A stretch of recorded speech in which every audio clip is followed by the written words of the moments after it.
todos fuimos beneficiarios de ese Estado que dejó el PRI, ¿no? Nosotros estudiamos en el colegio, en la UNAM, en fin, ¿no? Becas, etcétera, ¿no? Y nos funcionó, ¿o no?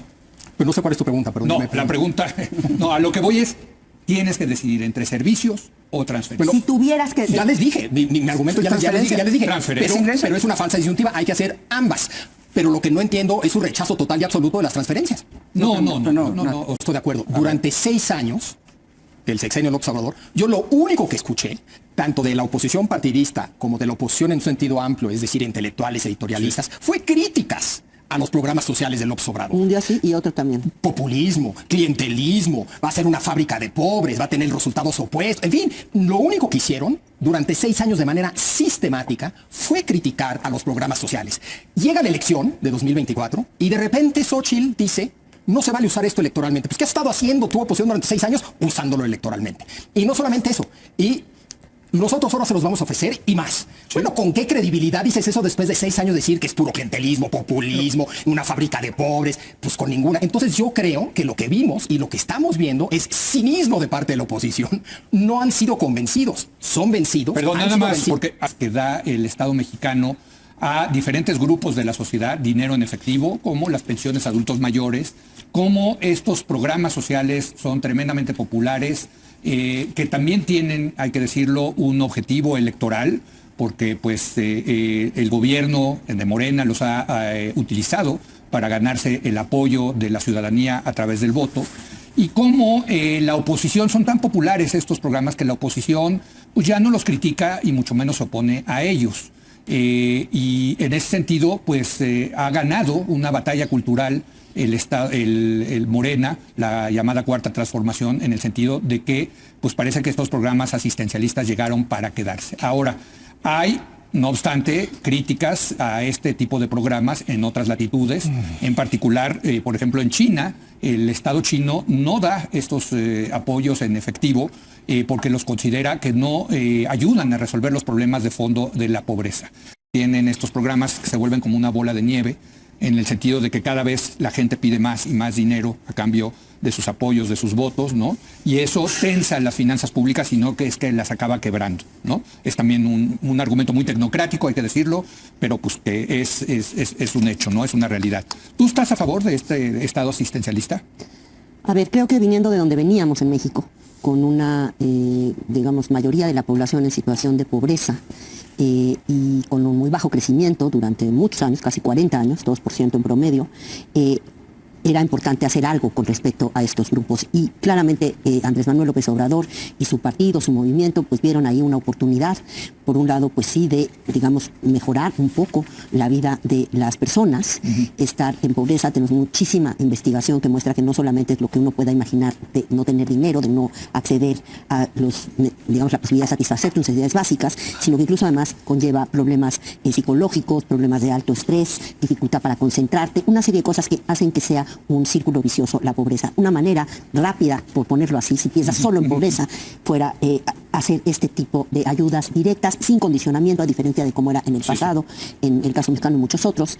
El problema es efectivamente que tú, como bien apuntas ahora y en tu artículo del día de hoy en el periódico, no solamente se ha vuelto generalizado el apoyo a estos tipos de programas, incluso por parte de la oposición, sino que, por otro lado, también plantean ciertas preguntas que vale la pena discutir, que me hicieron acordar de un texto pues clásico de Octavio Paz, El logro filantrópico, ¿no? Que era muy en ese mismo sentido, de cómo él hablaba del régimen priista clásico, del viejo PRI, ¿sí? Que se mantuvo en el poder durante muchísimos años, y él argumentaba que una parte importante para entender esa permanencia del PRI en el poder tenía que ver con el carácter esto de logro filantrópico, por lo que entendía un Estado que era autoritario, sí, pero que era también dadivoso, y que decía el foco de la crítica de Octavio Paz tenía que ver con que esto generaba dependencia. Sí. Sabes, creo que son muy importantes estos debates. Es que ya nadie... Si alguien tenía duda de que eras un neoliberal, no lo creo, pero leyendo tu editorial va a desaparecer por completo esa duda. Y déjame poner tu editorial en contexto. Yo diría que antes de lo que tú llamas una victoria cultural de la 4T, hubo una peligrosa victoria cultural del neoliberalismo. Tu postura fue la postura dominante desde los 80s. De hecho, yo la llamaría más que neoliberal, tacherista. que convenció desde Tony Blair hasta al parecer a Xi Jinping. Sí, sí. Un amplio rango en el espectro, tanto geográfico como ideológico. Lo vemos precisamente ese triunfo, esa victoria cultural thatcherista, con el solo hecho de que utilices el estado asistencialista. La traducción en inglés es inevitable, que es el estado de bienestar. Pudiste haber hablado del Lo estado... hice a propósito. Y no, ya sé, porque tú, junto con Xi Jinping y Tony Blair, te convenció Thatcher, porque eres un neoliberal, me queda clarísimo. La cita famosa de Thatcher al respecto es: no existe la sociedad. La voy a leer. No existe tal cosa como la sociedad. Hay individuos y familias. Y el gobierno no puede hacer nada más que a través de estos individuos y estas familias. Y los individuos tienen que asumir responsabilidad por sus vidas. La famosa frase. Y ella lo que trata de hacer, déjame llamarlo, es una revolución de las conciencias en contra de lo que entonces dominaba en Inglaterra y en buena parte de Occidente, que era la idea de un estado de bienestar, que tú llamarías asistencialista. No, porque te voy a decir, porque yo sí estoy a favor de la educación y de la salud públicas. Bueno, creo que el contraste es muy relevante.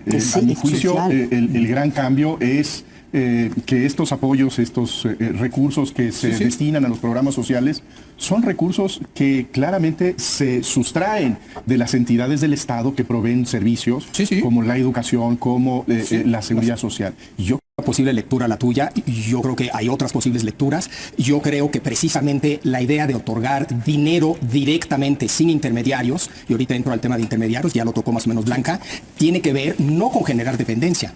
No con generar dependencia, al contrario, la vieja idea de que la única manera de tener dependencia como persona, como ciudadano, no voy a usar la palabra individuo, es teniendo una cierta base económica, material.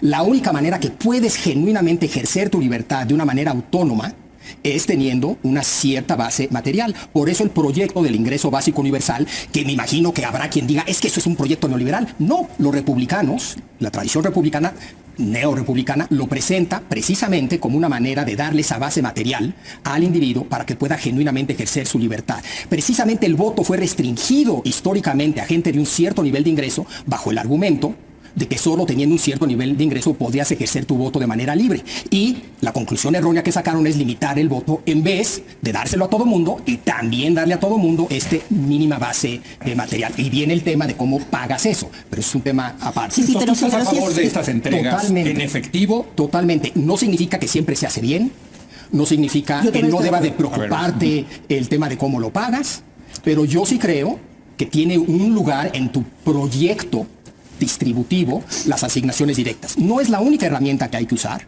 pero yo sí creo que es una de las herramientas que hay que usar. Es más, yo creo en un ingreso básico universal. No solamente generalizarlo al universo de adultos mayores, sino de ciudadanos. Queda pendiente el tema de cómo lo pagas. Totalmente, ¿no? Pero yo nada más preciso. Y nada más dejo porque tú saltas de uso electoral a clientelismo. Son cosas distintas. Bueno, pero déjame nada más. Claro que lo usan electoralmente, como la oposición lo usó electoralmente en contra de Morena en su momento. No, pero también te amenazan de que, oye, si votas por el PAN te va a quitar esos apoyos. Pero yo nada más quiero aclarar una cosa. O sea, sí, a propósito, distinguí el estado de bienestar del estado asistencial, como dice Blanca. Para mí el estado de bienestar sí es este estado que provee servicios como educación, como salud, como pensiones, a la europea, desde luego. ¿no? Dinero, a veces dinero. A veces te quedas desempleado, ¿qué te da el Estado? Bueno, pero eso lo financia el mismo trabajador con un seguro de desempleo. Acá son transferencias de dinero en efectivo porque eres adulto mayor, porque eres becario. ¿Vences esta idea que es una victoria cultural por parte de la 4T? ¿No? Yo creo que en parte sí, pero... O sea, nadie se atreve a... Mucho menor de lo que a parece. Criticarlas, a ponerse... Yo no estoy de acuerdo. Durante 6 años del sexenio López Obrador, yo lo único que escuché, tanto de la oposición partidista como de la oposición en sentido amplio, es decir, intelectuales, editorialistas, fue críticas a los programas sociales de López Obrador. Un día sí y otro también. Populismo, clientelismo, va a ser una fábrica de pobres, va a tener resultados opuestos. En fin, lo único que hicieron durante 6 años de manera sistemática fue criticar a los programas sociales. Llega la elección de 2024 y de repente Xóchitl dice: no se vale usar esto electoralmente. Pues, ¿qué has estado haciendo tu oposición durante 6 años? Usándolo electoralmente.